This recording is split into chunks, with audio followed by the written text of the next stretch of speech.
acá les traje una situación que es del año 2001, simplemente para que luego que charlemos un poquito sobre esto nos quedamos con una idea base que es con la que quiero arrancar. Esto yo les voy a enumerar una cantidad de impactos, a ver si vamos viendo de qué se puede tratar. En octubre de 2001 quiebra una empresa, se produce la disolución de la empresa de consultoría Arthur Andersen, que es una empresa muy importante en Estados Unidos. Se producen miles de millones, se esconden miles de millones de dólares en deudas y proyectos fallidos.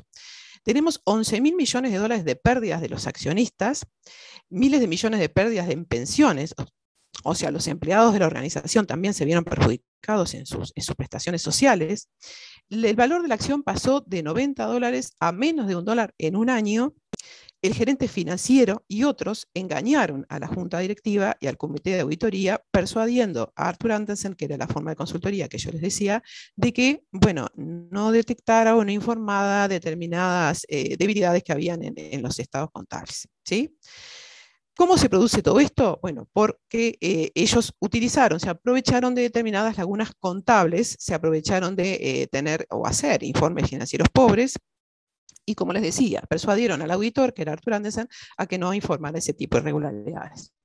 ¿Cómo termina todo esto? En una bancarrota corporativa, ¿sí? Y en la cárcel de 6, 7 personas que participaron de como ven ahí, esto fue un fraude importantísimo.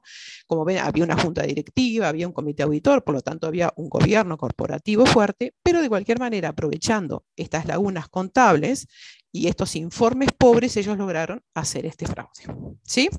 La empresa termina en bancarrota, o sea, ni siquiera se puede vender a su competencia y se declara en bancarrota, y bueno, todas estas personas marchan a la cárcel, ¿sí?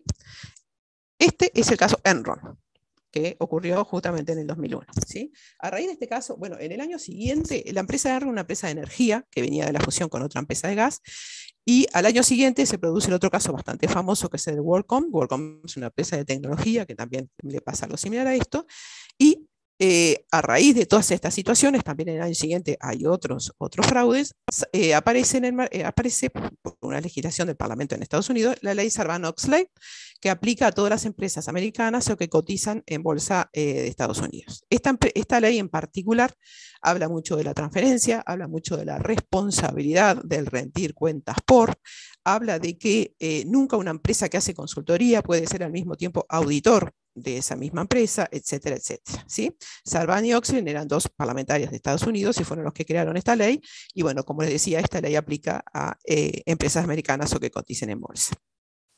¿Qué les quiero decir con esto para resumir estos slides? Es, ¿qué falló acá? O sea, falló las prácticas, las metodologías de contables, fallaron las leyes porque, bueno, todas estas personas infringieron esas leyes, cometieron delitos, ¿sí? Obviamente son muchas personas, eran como 6, 7 personas, no era una persona sola, ¿sí? Todo eso falló a pesar de que había leyes, a pesar de que habían metodologías. Y la otra gran cosa, fundamental, cosa de base que falló, ¿sí? Y que no debe ya fallar y que es un pilar del compliance, es la ética, ¿sí? Estos son los típicos casos de delitos de cuello blanco, que se conocen con ese nombre, y estas personas, obviamente, en una empresa como Enron, que era una empresa corporativa gigantesca, firmaron un código de ética, firmaron un código de conducta y no cumplieron con este código. Entonces, bueno, quédense con esa palabrita resonando en la cabeza, que es ética. La ética es uno de los pilares del compliance, ¿sí? Ahora, ¿qué es compliance? Porque muchas veces uno pregunta, bueno, ¿tenés un departamento de compliance? ¿Tenés una oficina de compliance? Y la gente, sobre todo en Uruguay, dice, no, eso es muy complicado, sale mucha plata, hay poca legislación en Uruguay, entonces no es necesario. Bueno, eso no es así. Les cuento. Dentro de compliance tenemos, por un lado, lo que es cumplimiento legal, ¿sí? Y que no son, cuando uno dice cumplimiento legal, no son solo leyes, son decretos, son circulares. En Uruguay, cada vez que sale una ley, tiene que haber a los 6 meses un decreto que explique esa ley. Y también otra forma de expresarse es a través de lo que se llaman las circulares, ¿sí? ¿Qué es un acuerdo? Un acuerdo, por ejemplo, el acuerdo de Basilea, es un acuerdo que rige a toda la actuación financiera. Un acuerdo no es una ley. Pero ¿qué pasa, por ejemplo, en Uruguay? Los bancos cumplen con ese acuerdo porque el regulador, que es el Banco Central, audita exigiendo metodología de Basilea. Entonces, en forma indirecta, los bancos tienen que cumplir con esos acuerdos, aunque no sea una ley. Otros ejemplos son todos los acuerdos de comercio internacional derivados de la OCDE, por ejemplo. Esos son otros ejemplos de acuerdos donde uno también cumple porque forma parte de un determinado mercado, ¿sí? ¿Y qué es el riesgo legal? La pregunta es, bueno, si algo es ley, ¿yo puedo no cumplirlo? Bueno, la respuesta es sí, si yo lo gestiono como un riesgo legal. ¿Qué quiero decir con esto? Cuando salió la ley de protección de datos personales en Uruguay, en el año 2008, vamos a verla más adelante, eh, muchas organizaciones, había que hacer un trabajo inicial muy fuerte, y muchas organizaciones no podían cumplir con la fecha de inscripción de las bases de datos que recorría esa ley. Entonces decidieron aplazar esa inscripción y, bueno, gestionar ese riesgo de que alguien me auditara, me descubriera que yo no había inscrito las bases de datos en el momento que marcaba la ley. ¿Por qué puedo hacer esto? ¿Por qué puedo gestionar ese riesgo legal y aplazar el cumplimiento? Bueno, porque la multa que en ese momento implicaba la ley por no hacerlo en tiempo y forma era muy baja. Entonces, el negocio, pues si no, en este momento yo no puedo cumplir con esto, pero lo aplazo por 6 meses, por un año, porque bueno, tengo que pagar una multa que me hago cargo. Entonces ahí estoy gestionando mi riesgo legal. No quiere decir que no lo vaya a cumplir nunca, sino que puedo aplazarlo un poquito en el tiempo. ¿Sí? Esto es lo que tiene que ver con la parte dentro de compliance que es legal. Ahora hay toda otra parte dentro de compliance que es el cumplimiento normativo, que no es ley, que no es legal, pero sí sigue siendo un tema de compliance. Por ejemplo, marcos normativos, modelos normativos, buenas prácticas de seguridad, de calidad, de lo que sea, tecnología, lo que quieran. Y lo que les decía recién, código de ética y conducta. Una vez que yo trabajo en una organización y firmo un código de ética y conducta, esto es como si fuera una ley interna. O sea, yo debo cumplir con mi código de ética y conducta, ¿sí? Porque la ética, el trabajar con ética genera hábitos, ¿no? Y esos hábitos en forma repetitiva obviamente van cambiando las culturas organizacionales o generando una cultura organizacional. ¿Ah? Otro tema son las certificaciones. En algunos marcos normativos, como son todos los marcos ISO, ustedes pueden seguir un proceso de certificación, que esto es ni más ni menos que además de trabajar en la implementación de buenas prácticas, yo tengo un auditor que viene y me certifica que cumplo efectivamente con esa normativa, entonces me certifica. ¿Ah? De vuelta, una vez que yo estoy certificado, eso es como que fuera ley. Yo tengo que cumplir con esos controles porque si no perdería esta certificación. ¿Sí? Algunos ejemplos, simplemente para que no tengan en la cabeza. Si estoy hablando de marcos normativos de seguridad de la información, tengo la ISO 27000, 27001, que como les decía, esta es una norma que es certificable. Tengo el marco de Cyber Security NIST, ¿sí? Y ahora les voy a contar un poquito, voy a volver para contarles de qué se trata esto, lo dejo para el final. Si hablo de gobierno de las tecnologías, puedo ir con un marco de ISACA, como es COVID-5, o con un marco ISO, que es la 38500, arquitectura empresarial, tengo un marco TOGAF, un marco SABSA. Si hablo de riesgos, tengo la ISO 31000, que es riesgo integral, y la ISO 27005, ¿sí? Que es para seguridad de la información.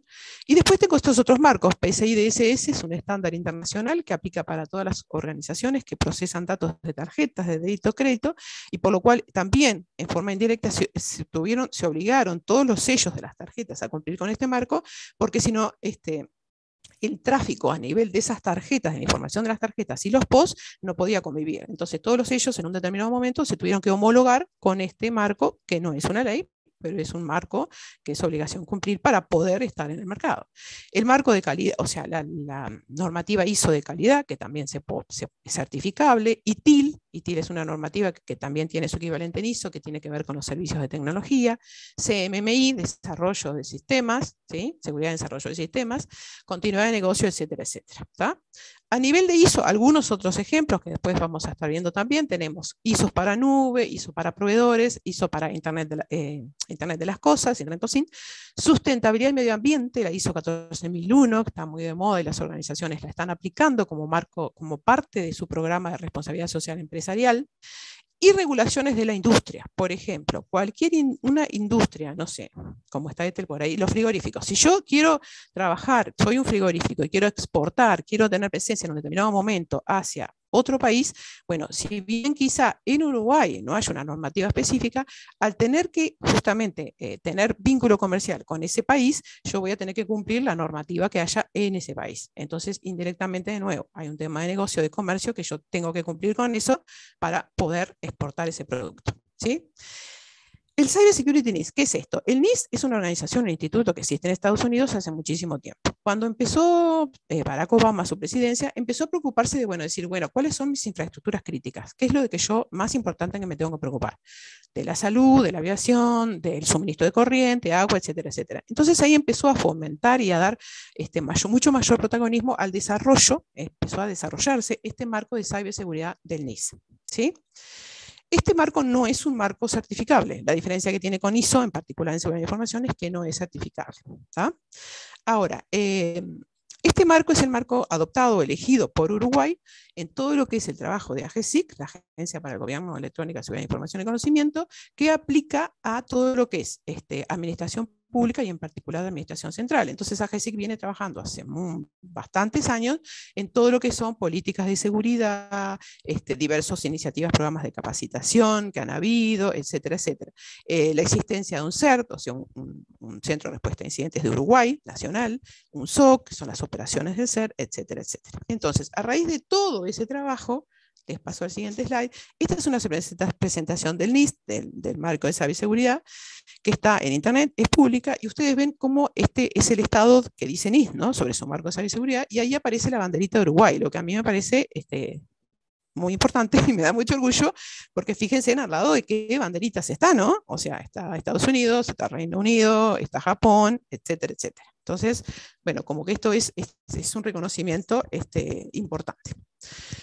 Esto otro que también tiene que ver con todo el trabajo que ha venido desarrollando GESIC es, hace unos cuantos años, la OEA y el BID realizan este informe, el reporte de ciberseguridad de Latinoamérica. En este informe se recogen, se hace un cuestionario sobre 5 dimensiones que se evalúa a todos los países de Latinoamérica cómo están trabajando en seguridad. En el último informe, que es del 2020, como ustedes ven ahí abajo, ciberseguridad, en Uruguay lidera, escuche, digo, entiendan bien, lidera en América Latina y el Caribe en cuanto a temas de seguridad. ¿Sí? ¿Qué pasa cuando hace unos cuantos años, después vamos a ver, aparece la Ley de Protección de Datos Personales en Uruguay en el 2008? Uruguay empieza a trabajar en este tema porque en ese momento el único país que había sido reconocido como país seguro en Latinoamérica era Argentina. Y Uruguay quería proyectarse en ese sentido. ¿Por qué? Porque una vez que un país es reconocido como un país seguro, eso habilita muchísimo el comercio internacional y abre una cantidad de puertas hasta todo lo que es el comercio, la exportación, etcétera, etcétera. Entonces, por eso Uruguay quería posicionarse de alguna manera y por eso ha venido trabajando con todo este tremendo trabajo que ha hecho AGESIC en toda esta implementación de acuerdo a el marco NIST en particular, ¿sí? Y en el último año del reporte que es el 2020, en esas 5 dimensiones que este reporte evalúa, el país que más trabajo ha metido es justamente Uruguay. Por eso Uruguay lidera en América Latina esta situación. Bueno, acá simplemente para contarles algunas de las leyes que hay en Uruguay, que siempre decimos tenemos poco, pero bueno, cuando uno se pone a estudiar a veces encontramos que no es tan poco. Les cuento, datos abiertos, esta es la ley 19.355, no voy a entrar en cada una porque se nos va la vida y no me alcanza el tiempo. Acceso a la información pública, esto es que el ciudadano pueda acceder a información estadística, información de indicadores, información totalizada como puede ser un censo. Firma electrónica, que la firma electrónica, certificados digitales, etcétera, han sido reconocidos válidos en el Uruguay a partir del 2009. Datos personales y habeas data, la ley 18.331 del 2008, que yo les decía, esta ley se origina tomando como base referencia el reglamento europeo de datos personales, ¿sí? El marco conceptual, esta me parece bien importante, esta es de diciembre del 2001, marco conceptual para el tratamiento regulatorio de los activos virtuales. Este es un marco conceptual, pero sin embargo esto es legislado, digamos. Es bien interesante porque esto tiene que ver mucho con la pandemia, fíjense que es del diciembre del 21, y acá les explica con qué son activos virtuales, cómo manejarlos, cómo inventariarlos, o sea, está muy interesante este marco conceptual. Delito informático. Estamos un poco demorados con este tema. El delito informático en Uruguay todavía no hay una ley que diga qué es un delito informático, cuándo algo es delito informático. Por eso un poco los jueces siguen un poco limitados en ese sentido cuando trabajan en sus actuaciones de juicios, ¿no? Pero tenemos un quinto proyecto ya que está en el Parlamento, así que en breve vamos a tener una ley que especifique claramente qué es delito informático. Expediente electrónico, esta es del 1998, este es un decreto, ¿tá? Que lo que nos permitió en su momento, bueno, tener todo lo que tenemos hoy a nivel de gobierno, toda esa centralización en el portal GUBI, tener expedientes electrónicos, o sea, que ya no haya más todo ese tema de papeleo, hacer todo un seguimiento de expedientes electrónicos, etcétera, etcétera. O sea, todo un tema muy, muy, muy importante, lo que es la eficiencia del Estado, ¿no? Y acá les puse la última, me pareció también sumamente importante, de agosto del 2001, hay una ley firmada por el presidente Lacalle, el presidente actual, es la ley de teletrabajo. Esta ley tiene que ver en particular con la regulación de todo lo que es el trabajo híbrido, presencial, home office, etcétera, etcétera.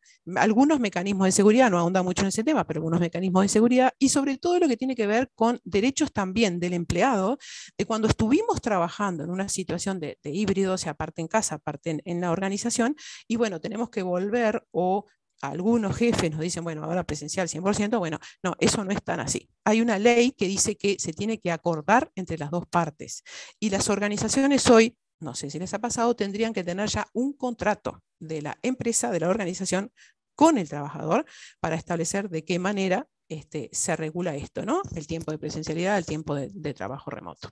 Es muy nuevita y está muy interesante si están pasando un poco por esta situación. Acá les traje solamente 3 leyes del mundo, porque dije, obviamente no les puedo traer todas las leyes que hay en el mundo en este momento que tengan que ver con algo de ciberseguridad, pero me parecieron estas 4 como bien importantes. En lo que es la Ley de Protección de Datos Personales de Francia, hay un artículo que regula el uso de las cookies, ¿sí? Las cookies, ustedes saben, son esos archivitos que se guardan, que originariamente surgieron con un buen motivo, un motivo que era simplemente seguir el comportamiento de una persona en la web, qué sitios visitaba, qué productos accedía, qué servicios accedía, para luego ofrecerles esos productos.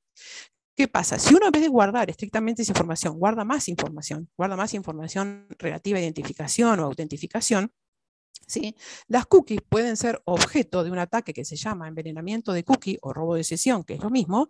Se accede a esa información de identificación o autentificación y a través de esa información se puede hacer un ataque de robo de identidad. ¿Sí? Entonces, por eso, esta ley, en ese artículo que habla de las cookies, habla de que el aceptar el uso de una cookie en las páginas web debe ser explícito previo por el ciudadano, ¿sí?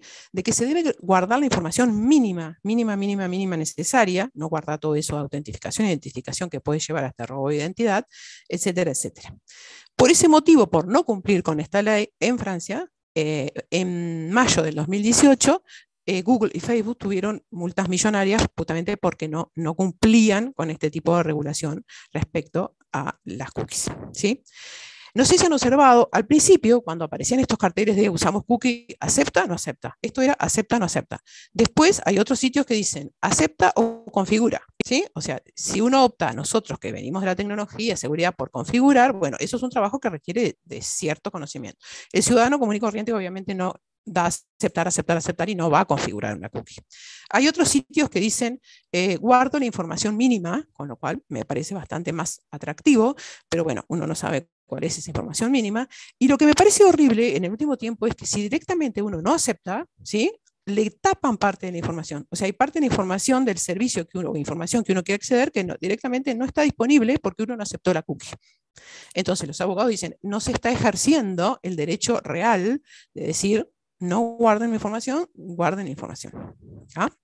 Entonces, bueno, es todo un tema que si bien en Uruguay no hay nada así tan específico de las cookies, me parece que estaría buenísimo que la gente de tecnología, nosotros los desarrolladores, etcétera, sepamos que existe esta ley en Francia y que podríamos cumplir con esta ley como si fuera una buena práctica, ¿sí?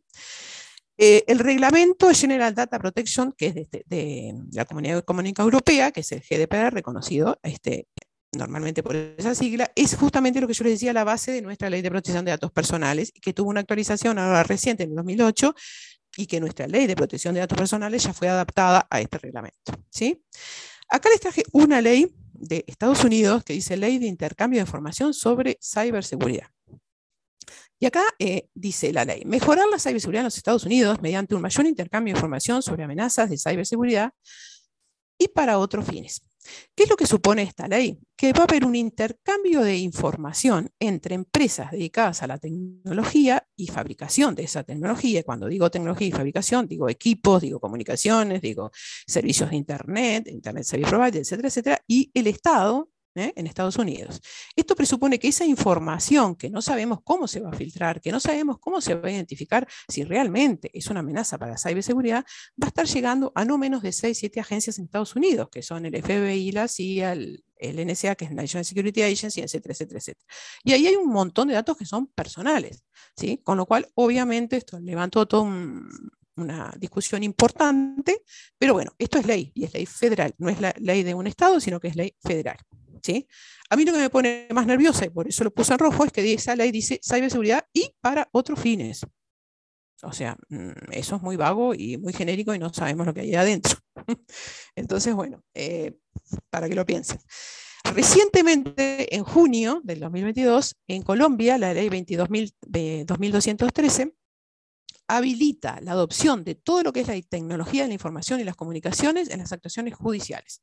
¿Qué quiere decir esto? En un juicio hay muchísimas cosas, hay entrevistas, hay declaraciones, hay papeles que se firman físicamente, hay abogados que van, bueno, todo lo que sea. Todo eso se va a poder sustituir a partir de esta ley en Colombia por un tratamiento digital. Es decir, yo puedo llegar a tomar la declaración a una persona a través de un Zoom. Puedo presentar una evidencia digital. O sea, todo lo que sea digitalizable en una actuación de un juicio se va a poder digitalizar, lo cual va a hacer esto muchísimo más rápido, muchísimo más eficiente y bueno, y va a desplazar todo el tratamiento, como dice ahí, la justicia digital en Colombia va a ser, a nivel de juicio, va a ser digital. Les puse 3 ejemplitos, ¿sí? ¿Cómo estamos de tiempo? Estamos más o menos. La normalidad acelerada. No quise poner, me había intentado poner la nueva normalidad, pero dije no, la normalidad acelerada. Yo lo que pienso es que la pandemia, además de una nueva normalidad, lo que nos dejó es que una cantidad de temas tecnológicos que se venían desarrollando se aceleraron brutalmente. Entonces, por eso les puse este nombre. Esto que ven ustedes acá es una bomba de insulina. La bomba de insulina actual, que es la más moderna, ¿no? Las previas, tienen 2 partes. Una parte que mide la insulina que tiene una persona en su organismo, un diabético, y la otra parte que inyecta insulina. ¿Qué pasa con estos 2 subdispositivos? Estos 2 subdispositivos se comunican por un protocolo que viaja viaja en plano, o sea, es totalmente leíble, no está encriptado, por lo tanto, si yo intercepto ese protocolo, puedo llegar a cambiar la cantidad de insulina que tengo que inyectar o puedo no inyectar insulina. ¿Sí? Entonces, bueno, no hay, esto es un dispositivo viejo, pero que ha venido evolucionando. Entonces, no hay, desde el diseño de estos dispositivos, un concepto y una mentalidad de seguridad. No son generados con seguridad. ¿Sí? Otro ejemplo, un marcapaso. Un marcapaso lo que hace es generar una corriente eléctrica que regulariza la corriente normal eléctrica del corazón. ¿Qué pasa ahora? Los nuevos marcapasos, los últimos, tienen una conexión Wi-Fi que permite, le da mucho más servicio al cliente, que esto está conectado con un médico. El médico puede estar monitorizando permanentemente al paciente, pero además de eso, si el paciente ve que le va a pasar algo, puede disparar una alerta para avisarle al médico. ¿Qué pasa? Esto tiene un Wi-Fi, está comunicado con un Wi-Fi. Entonces, bueno, se hizo una demostración donde una persona con un laptop, con un muñeco que tenía puesto el marcapaso, generó a través de su laptop una descarga de 800 voltios y paró todos esos muñecos que tenían los marcapasos en un radio de 9 metros. ¿Sí? ¿Se entiende el riesgo? Si nosotros estamos pensando, y espero, digo, supóngase un Estado que quiere derrocar a un presidente o a un político o a quien sea, con estos 2 tipos de ataques, si sabemos que tienen esas enfermedades, digamos, sería relativamente fácil de hacerlo. ¿Sí? Y sería muy difícil hacer el seguimiento después, demostrar que realmente hubo un virus de un marcapaso, una descarga eléctrica que paró el marcapaso. ¿Por qué? Porque esto no está pensado con seguridad, no hay un log, no hay una auditoría, no hay unos mecanismos de seguridad que en otras tecnologías sabemos que tenemos. Entonces, esto tiene que ser pensado o repensado en función de seguridad, o sea, seguridad en el diseño. ¿Sí? Estas son cosas viejas, pero que fueron modernizadas. Tecnologías emergentes. ¿Qué pasa con la nube? Bueno, la nube sí es una tecnología nueva. Los problemas de seguridad en la nube tienen mucho que ver con que, bueno, ¿qué nube yo elijo? Yo elijo una nube importante, una nube de referencia en el mundo, como puede ser un Amazon, un Microsoft, lo que sea. Si yo estoy eligiendo esas nubes grandes, importantes, esas nubes van a tener una buena seguridad porque tienen sus propias prácticas, sus propias certificaciones, sus propias auditorías. Por lo tanto, en ese sentido, no me tengo que preocupar tanto. Si ustedes ven acá en la columna derecha que dice riesgos, dice eficiente seguridad, violaciones de datos, etc. O sea, son los riesgos normales de seguridad que yo tengo, que si tengo una una plataforma de respaldo atrás importante, bueno, puedo tener confianza en esas nubes. Los problemas que se ven a nivel de la nube yo los veo más por dos lados. Primero, la salida de la nube, es decir, si yo me quiero ir de este proveedor de nube, me quiero ir a otro, ¿cómo me aseguro? ¿De qué manera en un contrato yo pongo y me aseguro que este proveedor de nube va a borrar mis datos de su instalación? ¿Sí? Y el otro gran problema es un problema justamente legal o de jurisdicciones. ¿Qué pasa? Supóngase que yo contrato una nube que está físicamente, ese centro de datos, está en, no sé, California. California tiene una legislación y tiene una jurisdicción que en temas de seguridad justamente es bastante exigente, y mis datos, que van a ser datos de Uruguay, van a estar alojados en esa data center de nube en California, van a tener que cumplir con la ley existente en la jurisdicción de California, porque están alojados en California, pero también con la ley existente en Uruguay. Entonces, ese es el otro gran problema, todo lo que es marco legal y jurisdicciones, que es lo que se plasma en un buen contrato de nube, que es muy grande en este sentido, con estas temáticas, para que no se puedan presentar incompatibilidades cuando yo tenga que cumplir con la ley de ambos lugares. ¿Sí? Que no haya leyes, hay que conocer muy bien los marcos legales de los dos lugares para que no haya incompatibilidades que después no se puedan cumplir porque una ley pueda ir en contra o sea diferente de la otra ley. Entonces, ese es el problema más importante en la nube. Robótica, inteligencia artificial. Esto es simplemente, no sé si recuerdan Asimov, en 1942, esto es ciencia ficción. Las tres leyes de la robótica que decía Asimov decía, un robot no dará daño a un ser humano ni por inacción pedirá que un ser humano sufra daño. Un robot debe cumplir las órdenes dadas por los seres humanos, a excepción de aquellas que entren en conflicto con la primera ley. Un robot debe proteger su propia existencia en la medida en que esta protección no entre en conflicto con la primera o segunda ley. Esto era ciencia ficción, estamos hablando en 1942 y Asimov decía esto. ¿Sí? ¿Cuáles son los riesgos de la inteligencia artificial? Accidentes, malos usos, carrera de armas y, bueno, ciberseguridad. Siempre va a haber algún riesgo de seguridad en la medida que haya un hardware, un firmware, un sistema operativo, un desarrollo de software, etc. ¿Sí? Pero en este caso, con la inteligencia artificial, los riesgos más importantes pasan por otro lado, ¿sí? Por estas cosas que vemos acá y vamos a ver más adelante. Esto es un dron. ¿Ah?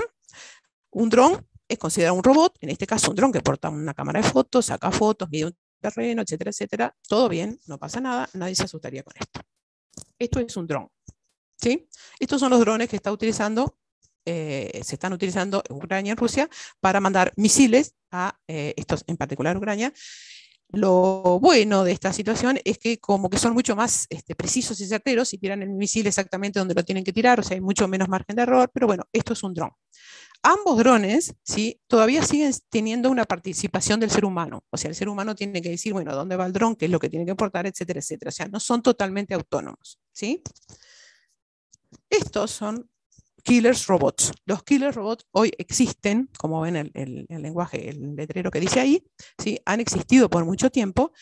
Y bueno, hay una tremenda controversia en todo el mundo para que no se generen estos killer robots. Supuestamente estos killer robots, cuando estén totalmente desarrollados, que prácticamente por lo que dicen ya están, serían totalmente autónomos. Estos robots tendrían una inteligencia artificial que iría aprendiendo, ¿sí? Y serían totalmente autónomos en el sentido que ellos van a decidir matar o a quién matar. ¿Ah? Hay dos cosas que los robots no pueden tener, por ahora por lo menos, que son sentimientos y ética, ¿sí? Hay gente que dice, bueno, por un lado es mejor que en una guerra haya un robot porque entonces sacamos al ser humano. Bueno, pero ¿qué pasa si el ser humano está peleando contra un robot? Porque no todos los países tienen el mismo potencial. Entonces, un ser humano, por ejemplo, un robot nunca podría detectar un ser humano que está herido, que se está rindiendo, que está levantando una bandera blanca. O sea, toda esa parte que sí hace un humano con otro humano, estos robots no lo podrían detectar porque no tienen sentimientos, no tienen ética y matarían a esa persona. ¿Ah? Entonces, bueno, en el 2015 en Buenos Aires, en esta conferencia de inteligencia artificial, la IJCAI, se reunieron 1000 científicos de todo el mundo, en particular los tres más conocidos, Stephen Hawking, Elon Musk y Steven Wozniak. Elon Musk es el dueño de Tesla y es el dueño de SpaceX. SpaceX es una empresa espacial que ya, bueno, ha puesto satélites en órbita y se dice que ha hecho un viaje a Marte para llevar insumos, etcétera, etcétera.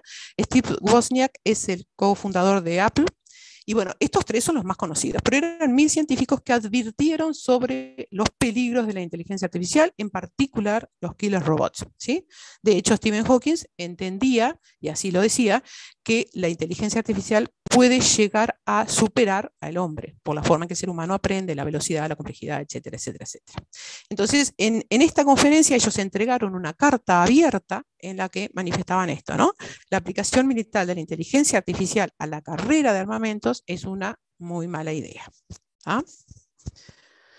Esto es una de las tantas manifestaciones que ha habido en febrero del 2020 en Europa, donde se oponen justamente a la existencia de estos killer robots, ¿sí? Y se hizo una proclama donde se aprobaron estas medidas que ven acá. Fíjense en que dice, los robots deben tener un interruptor de emergencia. Los robots no podrán hacer daño a los seres humanos. No podrán generarse, esto me llamó la atención, relaciones emocionales con los robots. Los que sean más grandes deberán tener un seguro obligatorio. Derechos y obligaciones para los robots y tendrán la obligación de pagar impuestos. Esto fue aprobado, esta proclama, estos 6 puntos, fue aprobado ya en el Parlamento Europeo. Fíjate, hay toda otra gran controversia que no vamos a entrar, es qué pasa cuando el robot entra al mercado laboral y les desplaza al ser humano. Entonces, por eso el último punto dice, tendrán la obligación de pagar impuestos. ¿Quién va a pagar ese aporte social? ¿Lo va a pagar el robot? No, lo va a pagar, hay dos corrientes, ¿no? Pero es medio ridículo que lo pague el robot. Lo va a pagar la organización o la empresa que tenga a esos robots trabajando en sus instalaciones, ¿sí? Entonces, bueno, para que no se asusten todo con la robótica, estos son dispositivos de nanotecnología y robótica. Estos son unos dispositivos muy, muy, muy pequeñitos, medidos en justamente nanómetros, entre 1 y 100, que se van a inyectar en el organismo y que fueron excelentes cuando fue toda la investigación de las vacunas de COVID, utilizaron este tipo de tecnología. Se habla que en la actualidad hay también, se están probando ya, estos dispositivos para que se introducen en el cuerpo humano y van directamente a matar las células enfermas de cáncer sin matar ni una sola célula sana, ¿sí? O sea, no va a pasar lo de la quimio o lo de la radio, sino que mediante estos dispositivos se va a poder dirigir ese ataque al cáncer, digámoslo, en forma individualizada, lo cual esto es excelente, o sea, todo lo que es la aplicación de la robótica a nivel de la salud, brazos robóticos, brazos que operan, etcétera, etcétera, es excelente. Por eso no quería, como los asusté un poco con toda la parte de robótica mala, no quería dejarles de mostrar también que también la robótica tiene un fin muy importante, ¿sí? En definitiva, como decíamos, uno de los riesgos es el mal uso de la tecnología, porque la tecnología per se no es que sea buena o mala, y también lo que vimos recién, que es la carrera armamentista. ¿Ah? Internet de las cosas, no voy a entrar en cada punto, pero sí les voy a resumir de que Internet de las cosas implica tener un montón de dispositivos en nuestros hogares, generando muchísima información, o sea, vamos a tener unos Big Data importantes, y una cantidad de dispositivos que están conectados por Internet, ya sea por Wi-Fi, ya por un Bluetooth, lo que fuere. Y no fueron pensados desde el diseño con medidas de seguridad. Entonces, todos esos dispositivos van a estar transmitiendo información que muchas veces también pueden tener datos personales, y por eso también hay toda una discusión de Internet de las cosas respecto a la invasión de la privacidad. Como ejemplo, hoy les cuento que existen juguetes, el famoso, lo que veíamos antes como los Zoitoted y todo lo demás, que tienen conexiones Wi-Fi. Entonces, ¿qué pasa? Los niños, estamos hablando de niños de escuela primera, juegan con esos juguetes y parte de ese juego, el osito le dice, bueno, ¿cómo te llamas? ¿Cómo se llaman tus padres? ¿A qué escuela vas? Y todo eso es información personal que está siendo transmitido por esas redes que obviamente no fueron pensadas y no fueron diseñadas con seguridad, ¿sí? Entonces, bueno, les cuento que hay una ley en California que pide estas cosas. Fue en el año 2018, ¿no? La ley 327. Fabricantes de estos dispositivos de IoT deben equipar los dispositivos con controles de seguridad razonables y adecuados a la naturaleza del mismo y a la info que recopila. Deben de tener indicadores visuales, auditivos u otros que indiquen que están recolectando información. Debe obtenerse el consentimiento del usuario cuando la recolección de información va más allá de lo necesario. Debe notificarse a los consumidores de cualquier actualización o parche de seguridad que esté disponible para estos dispositivos. O sea, la idea es que cuando el padre le compra a su hijo ese osito, sea consciente de que está comprando un dispositivo que está conectado a Internet y que puede tener vulnerabilidades y va a tener que tratarlo con parches, etcétera, etcétera, etcétera, y tener cuidado qué tipo de información personal se puede estar transmitiendo. Esta es una ley que existe en California, no es federal, es una ley del Estado.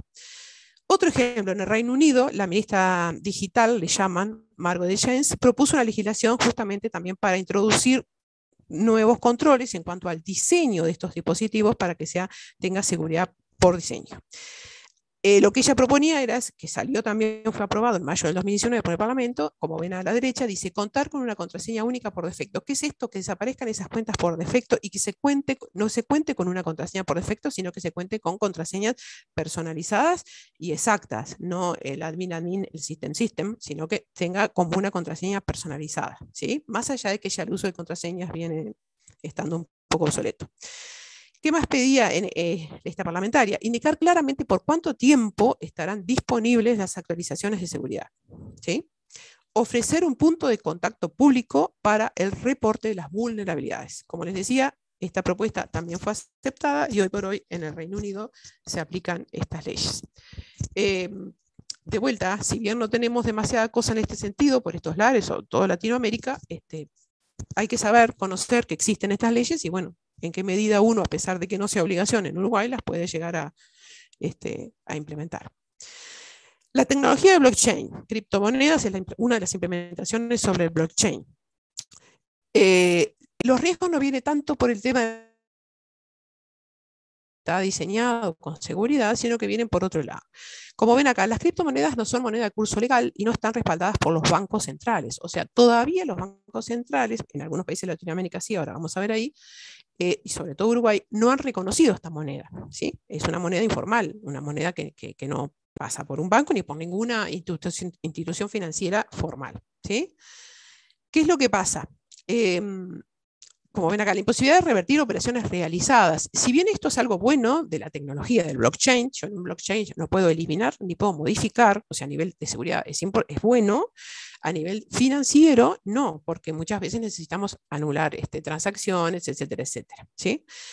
Lo más importante para mí acá es lo que dice el punto siguiente, la volatilidad, la especulación y la incertidumbre del valor de esta criptomoneda. ¿Qué pasa? Esta moneda no tiene un respaldo físico. Haciendo un poquito de historia, la emisión del papel moneda, cuando se emitía un papel moneda, se emitía un papel moneda, siempre había un resguardo físico que era en oro, y ese oro estaba depositado en alguna reserva de algún estado, ¿sí? No pasa esto con esta moneda no tiene ese respaldo, entonces es muy volátil y está muy, muy sujeta a la especulación porque se basa por un tema de, bueno, la oferta y la demanda. Es una moneda que no tiene mucha auditabilidad, o sea, es anónima, como ven ahí, o sea, anónima en el sentido, si uno va al blockchain, a la tecnología, a investigar la pista, sí, uno tiene pista, pero en el mercado actual, hoy, todo lo que se gestiona a nivel comercial con una criptomoneda es anónimo, o sea, no pasa directamente por un banco. Entonces, ¿qué pasa? Se presta a la evasión fiscal, al blanqueo de capitales, a la financiación del terrorismo, etcétera, etcétera, etcétera. El otro día había un fraude, por ejemplo, donde un comercio en Uruguay, el comercio trabajaba con productos derivados de la marihuana, ¿sí? Y vendía y transaccionaba con una criptomoneda. Bueno, para hacerla corta, eso terminó en un fraude en un banco donde un señor desconoció una transacción que obviamente no correspondía. Entonces también se usa para estos negocios que son un poquito complicados, ¿no? El uso de la tecnología, ¿qué tiene que ver el uso de la tecnología? Consumen muchísima energía porque cuando uno mina datos y genera un Bitcoin, por ejemplo, que es una de las tantas criptomonedas, se consume, hay mucho algoritmo, se necesita muchísima capacidad de procesamiento, entonces se consume muchísima energía para poder hacer generar esa criptomoneda. Como ven acá, en Latinoamérica lo que está pasando es lo que dice acá. El Salvador tiene una ley especial, Venezuela la aceptó de manera parcial, Bolivia las prohíbe y México lo ha dejado a la interpretación. O sea, esto es muy diverso, cada país está haciendo cosas diferentes, por lo cual también todo lo que tiene que ver con un supuesto futuro comercio internacional es muy complicado porque los países tienen posiciones legislativas diferentes al respecto. ¿Qué dice Uruguay? Uruguay dice esto que ven ahí. Regulación cripto en Uruguay, el BCU afirma que este año, 2022, presentará el proyecto para regular esta moneda. ¿Sí? Blockchain, smart contract. Esto es otra implementación sobre un blockchain. ¿Sí? Estos son los contratos inteligentes, donde de vuelta el problema no es la seguridad porque está sobre un blockchain, sino que es todo el tema legal y todo el tema jurídico en torno a la validez de un smart contract. Hoy por hoy no son reconocidos, o sea, hasta ahora no son legales, digamos, no hay regulaciones al respecto, los escribanos no han sido formados, etcétera, etcétera, porque un smart contract puede llegar hasta poder generar transacciones entre dos partes, como hace cualquier contrato, pero sin que sea imprescindible la presencia o la participación del escribano. Entonces, cuando uno hace un contrato, por ejemplo, no sé, la compra-venta de una casa, hay muchísimas partes físicas, digamos, controles, un escribano presente que valida las firmas, un título de una casa que está escrita en un registro, o sea, hay una cantidad de puntos de control que tienen que ver con lo físico que están representados en ese proceso, que habría que homologar todos esos controles a nivel de un smart contract, que estamos diciendo que un smart contract no es ni más ni menos que un algoritmo, ¿sí? Es un algoritmo, un software, ¿sí? Puede ser objeto también de algún ataque y sobre todo tiene mucho tema de, como ven acá, los riesgos son más bien de tipo matemático, ¿no? Porque tiene mucha matemática en este tipo de contratos para generar un smart contract. Y de vuelta, no hay regulaciones y aún no están validados por los notarios. O sea, vemos en todas estas nuevas tecnologías que si tienen que ver con blockchain, si bien sería como seguro por diseño, no hay todavía todo un marco legal que lo respalde y que nos dé la tranquilidad de su uso. Y ya estoy cerca, Roberto, no te pongas nervioso, no voy a terminar tan mal. No hay problema, vamos espectacular, Cristina, muchas gracias. ¿Qué pasa con Costa Rica? ¿Saben lo que pasó con Costa Rica? El 8 de mayo de este año fue atacada por un ransomware del grupo Conti. Se supone que el grupo Conti es como algo así como el primo hermano de Anonymous y toda esa gente. Este grupo atacó en particular, secuestró la información y atacó todo lo que tiene que ver con organizaciones del Estado públicas y en particular el Ministerio de Hacienda. Lo hizo el 8 de marzo, que fue el día que asumía el presidente, el nuevo presidente Chávez, ¿sí? A lo cual el presidente tuvo que declararse en estado de emergencia. ¿Qué pasa con este ataque de ransomware? Hasta ahora han pedido, en principio pidieron 10 millones de dólares, después pidieron 20.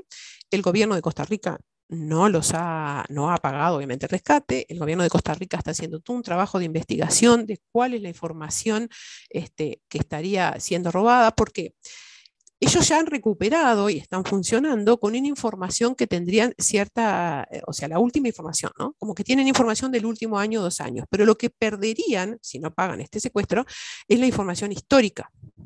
¿Sí? O sea, información más vieja. En el Ministerio de Hacienda hay una cantidad de informaciones, declaraciones juradas, rendimientos de impuestos, bueno, etcétera, etcétera, etcétera, ¿no? Entonces, con lo que Conti está amenazando es con borrar la información. Fíjense ustedes que ni siquiera amenaza con divulgar esa información. Está amenazando con borrar la información, ¿sí? Y si estamos diciendo que, bueno, si no paga este rescate, se quedaría con la información del último año, perderían mucho en eso de la información histórica. Y si pensamos en cuál sería el control para esto, estamos diciendo que, bueno, estas organizaciones públicas del Estado, digamos, lo hubieran solucionado con algo tan fácil como que hubieran hecho un buen respaldo, ¿no? Un buen backup. ¿Sí? Es diferente el ransomware cuando el ransomware dice, bueno, si no me pagas este rescate, yo divulgo la información confidencial. Ahí hay mucho más riesgo. Pero esta gente simplemente está diciendo, yo borro la información, la tiro y tú te quedas sin esa información. ¿Tá? Como les decía, Costa Rica no ha pagado este rescate y está haciendo esta investigación a efectos de determinar el impacto de esta situación. Si volvemos al tema inicial, que es la ética, obviamente, ¿qué posición sobre ética vamos a tomar respecto a esto? Y bueno, esto está mal. O sea, si yo secuestro determinada información y pido un rescate, ya sea en un dinero o en una criptomoneda, claramente es un acto ilícito, un acto que es reprobable, ¿sí? Ahora, acá tienen otro ransomware que está actuando en este momento en la India y que dicen por ahí que las personas que están atrás de este ataque de Conti en Costa Rica se desplazaron a la India al ver que Costa Rica no pagaba rescate, ahora están trabajando en la India. Este es otro ransomware que se llama Goodwill. ¿Sí? Goodwill quiere decir buenos deseos. ¿Por qué se llama así? Y ahí está un poco, se me fue para arriba. Porque esta gente, no ven un poquito la letra de arriba, esta gente no está pidiendo un rescate en criptomonedas, ni en efectivo, ni en dólares, ni en nada. ¿Qué es lo que pide esta gente de rescate? Que la gente a la que están extorsionando, o sea, las que les piden el rescate, done ropa y pague atención sanitaria para personas de la India que están en situación de muy desmerecida, lo que fuera. O sea, no están pidiendo ningún rescate, ni en un dinero, ni en una criptomoneda. ¿Ah? Entonces, volviendo al inicio, la ética, ¿qué pasa acá? Hay todo un replanteamiento y todo un tema de decir, bueno, ¿esto está mal? Sí, está mal, porque es un ransomware.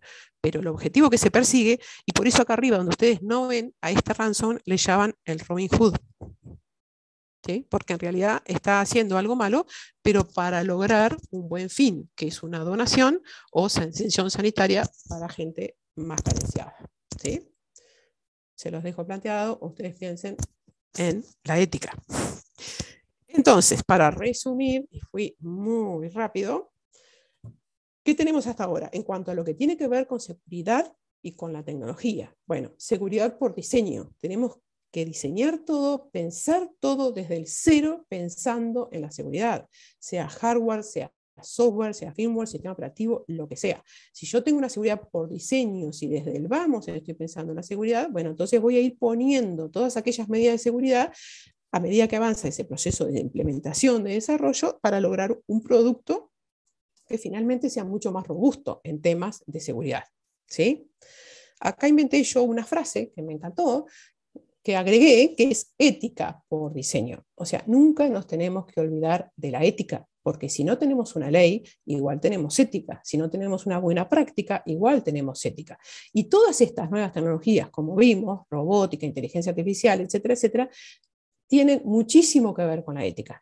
Y hay muchísimo trabajo para desarrollar en lo que tiene que ver la ética y ponerse de acuerdo, porque tiene que haber como un consenso de una ética de base que sea internacional, que sea para todos los países similar. ¿No? Tenemos que como que ponernos de acuerdo en un conjunto, una ética básica que sea igual para todos los países, porque en esto de la digitalización, de que ya no tenemos frontera de nada, de que el comercio es totalmente universal, debemos como que tener un acuerdo en esas cuestiones de ética que son muy, muy, muy relevantes.